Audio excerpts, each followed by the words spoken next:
That I go with the husband and that I stay with Humphrey in Casablanca and find some reason the husband leaves alone.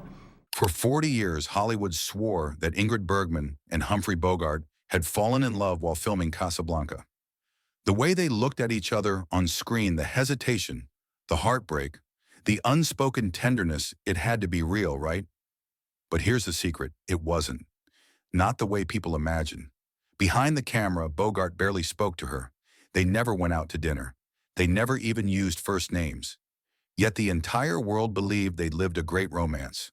So what really happened between the Swedish ingenue and the American cynic who turned heartbreak into legend? And why did Bergman, decades later, quietly admit that the truth was nothing like the fantasy Hollywood sold us? Tonight, we step into the archive where the myth ends and the reality of Casablanca finally speaks. It's 1941, the world is at war, and Hollywood is at its most conflicted.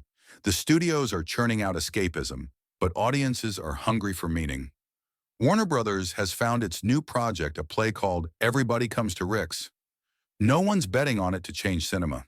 It's just another story about love, politics, and sacrifice set against the backdrop of war. Then Ingrid Bergman walks in. She's 26, fresh from Europe, still glowing from Intermezzo and Dr. Jekyll and Mr. Hyde. She isn't the typical studio star, no pin-up curves, no forced charm, no overpainted smile. Just honesty, clarity. The kind of purity that makes an audience lean closer. Across town, Humphrey Bogart is in his 40s, tired of gangster roles and cheap scripts. He's known as tough, cynical, difficult, a man who plays himself because the world won't let him be anyone else. When Warner executives cast him opposite Bergman in Casablanca, they're gambling on contradiction.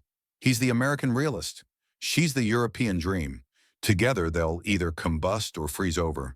They meet briefly during early rehearsals. Bergman's English is elegant but formal. Bogart's humor is dry and distant.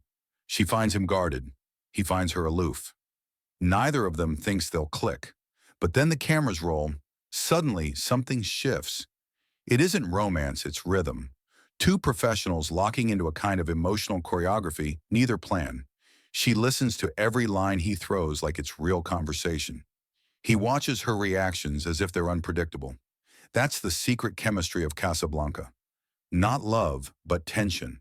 Not comfort, but discomfort that feels alive.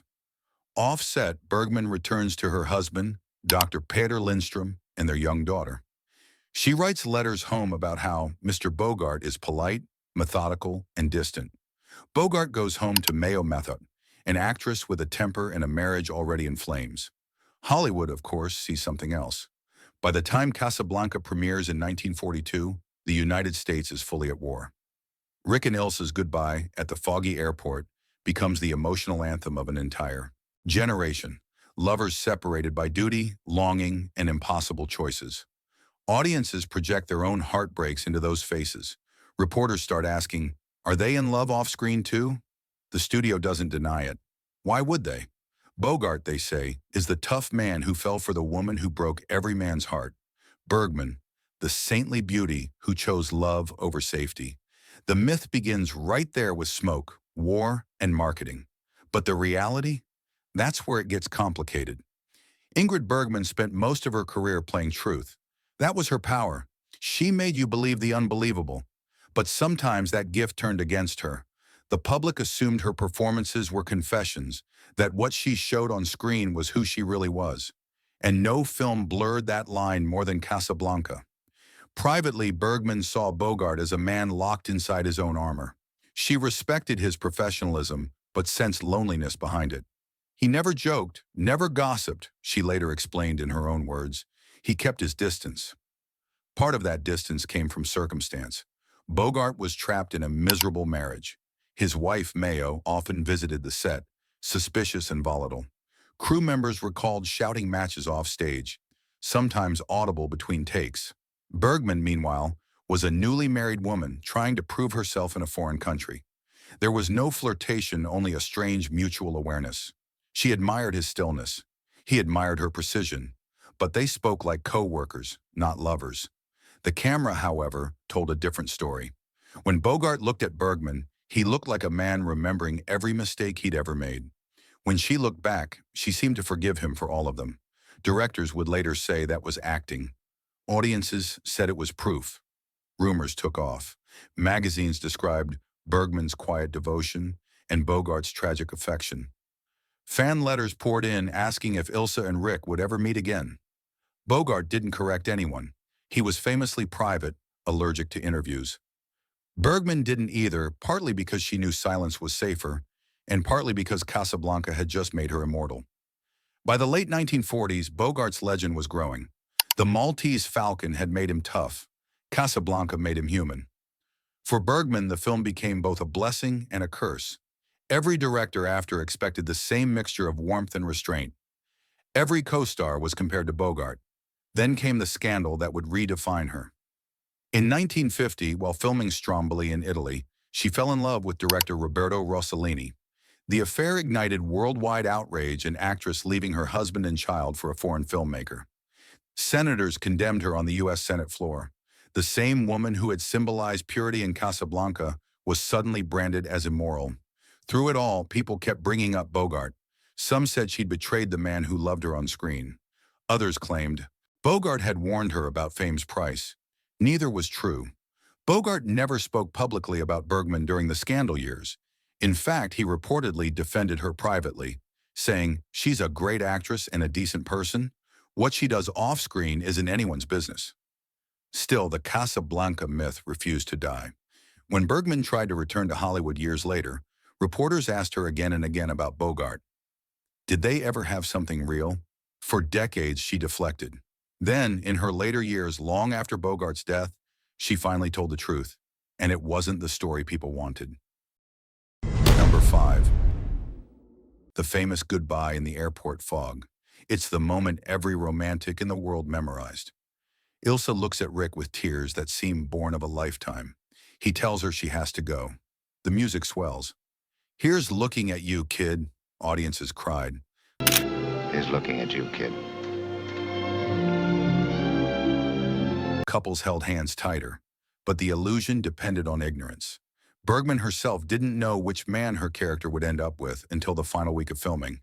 The script was being rewritten daily. One morning she'd be told, "You love Rick." The next, "No, you're staying with Victor." So she made a choice to play every scene as if she were equally in love with both men. That's why her gaze feels ambiguous. That's why the ending breaks your heart. Behind that choice lay discipline, not romance. Bogart admired her control. He, too, built Rick from contradictions. Bitter but kind, wounded but proud. During that airport scene, the fog was created with dry ice. The floor was slick, the air freezing. Bergman's eyes watered from irritation, not emotion. Bogart's trench coat was drenched. And yet what the camera captured was magic. Two people pretending to let go, while the world around them turned to mist. In her later reflections, Bergman smiled at the irony. "People said we had chemistry. Maybe we did. But it was professional chemistry, the kind that happens when two people care about the work more than themselves." What this actually shows is how great art often depends on discipline disguised as passion. Number 4. Crew members often joke that Casablanca was the greatest romance ever made by two people who barely spoke. Bergman was polite but shy. Bogart was cautious and reserved. Between takes, he played chess alone in his trailer. She read or wrote letters home. They exchanged small talk, weather, lighting, lines, but never personal stories. Part of that came from Bogart's mistrust of movie stars.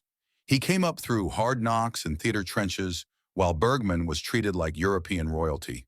He once remarked to a friend, "She's too good for this town." Bergman sensed his melancholy, but never tried to break through it. She later described him as a man who had learned to live behind walls. That professional distance, however, became their advantage. When Ilsa first walks into Rick's cafe, there's tension. You can feel the unspoken history, the air between them heavy with words unsaid. That wasn't acting alone. It was two strangers genuinely navigating unfamiliar emotional ground, just like their characters. After the film, they never worked together again. But Bergman carried that experience for life. "I learned that silence between actors can be more powerful than dialogue," she once said. What this actually shows is that not every connection has to be personal to feel real sometimes. It's precisely the lack of intimacy that creates cinematic electricity. Number 3. By the time Casablanca premiered, Bogart's marriage to Mayo Method was disintegrating. The tabloids called them the battling Bogarts. She drank heavily. He escaped to work. Hollywood gossip writers saw Bergman as the perfect counterbalance, pure, calm, the woman who could save him. They spun fantasies of stolen glances, secret lunches, hotel whispers. In truth, Bogart and Bergman were rarely alone. When they were, conversation revolved around camera angles, line readings, pacing. Bogart respected her, but remained emotionally unavailable. He once told a crew member, "She's married, I'm married, let's make a good picture and go home." After Casablanca, he met Lauren Bacall on To Have and Have Not, 1944. That was the real love story. Bacall later admitted she initially felt threatened by the idea of Casablanca, saying, "Every woman fell in love with him through that film, even though it wasn't real." Bergman, years later, laughed at how many fans believed she was the one that got away. She said softly, "He was wonderful to watch, but we never shared more than the work." The studio didn't correct the narrative. Why would they? The fantasy sold tickets, magazines, and decades of nostalgia. What this actually shows is how Hollywood prefers legend over life, and once a legend starts, even the truth can't stop it. Number 2. After Casablanca, their paths diverged. Bogart rose into a new stratosphere with Bacall. Bergman, meanwhile, was exiled from Hollywood after the Rossellini scandal. For almost a decade, they didn't see each other. Then in the early 1950s, at an industry dinner, they met again briefly. Bergman was subdued, living abroad, rebuilding her image. Bogart, now a father, was aging but content. He reportedly told her, "You look the same, kid." She smiled, recognizing the echo of his famous line. But she later admitted she felt no spark, only gratitude that time had softened what the world had hardened. When Bogart died in 1957, Bergman was filming overseas. She sent condolences to Bacall, not a public statement. Quiet respect, no embellishment. But privately, she carried the memory of their collaboration with pride. She told friends, "He was the opposite of romantic, yet we created the greatest romance." What this actually shows is how two professionals can share something intimate without ever sharing themselves, a reminder that not every great love story needs a real love behind it. Number 1. By the time Ingrid Bergman turned 80, she had survived cancer, scandal, exile, and redemption. Her legend was intact, but so was her honesty. In one of her final recorded conversations, she was asked again about Humphrey Bogart, the man everyone still believed she had loved in secret. Her answer was quiet but final.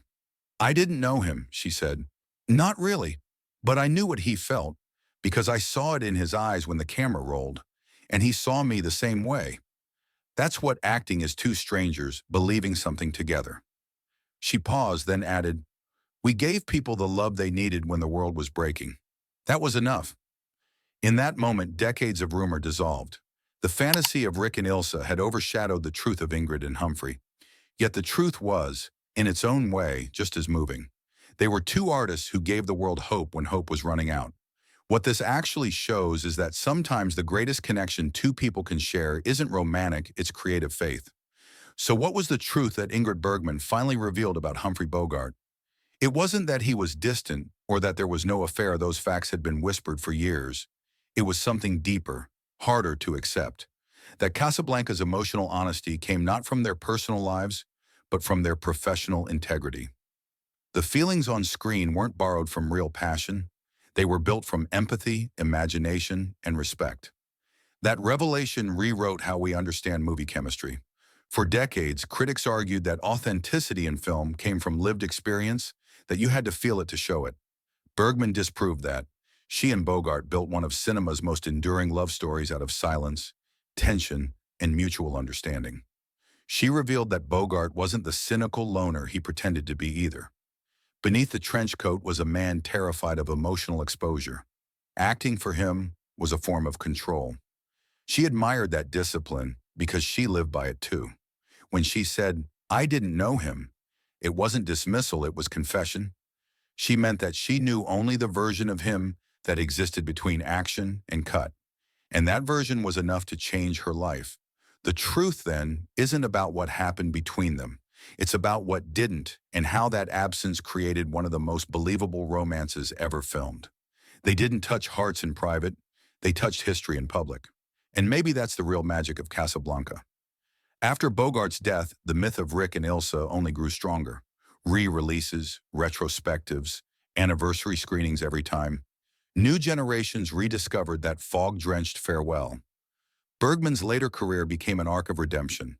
She won her second and third Oscars, worked with Rossellini again, and returned to Broadway. Yet even in interviews about entirely different roles, reporters always circled back. What was Bogart really like? She learned to smile through it. A gentleman, she'd say, a private man, a great actor. But behind that poise was fatigue. She once told a friend, "I'll never escape that airport scene. And maybe I shouldn't. It gave me everything." Bogart, posthumously, became the archetype of masculine melancholy, the tough guy with a wounded heart.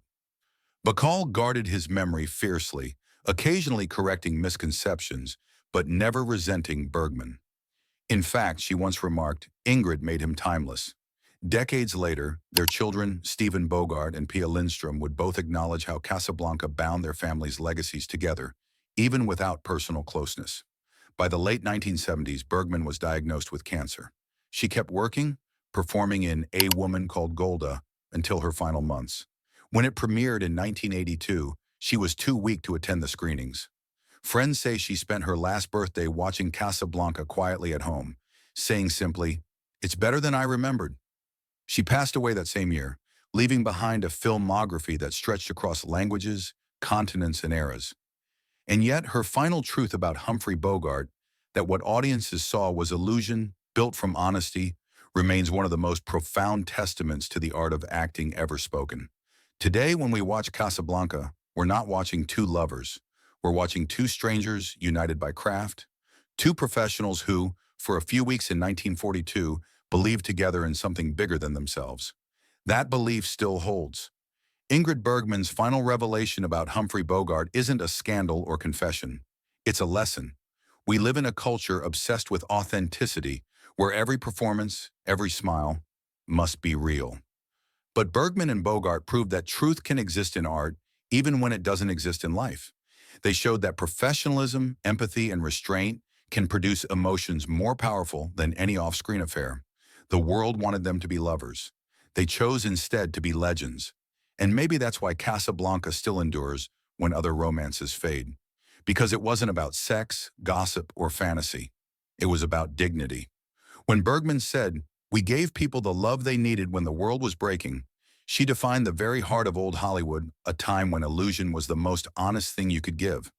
That's the truth she finally revealed. And it's a truth worth remembering. So now you know, Ingrid Bergman and Humphrey Bogart never fell in love, and that's exactly why their story feels eternal. What do you think? Does knowing the truth make Casablanca more beautiful or less? Tell us your take in the comments, because every generation rediscovers this film differently.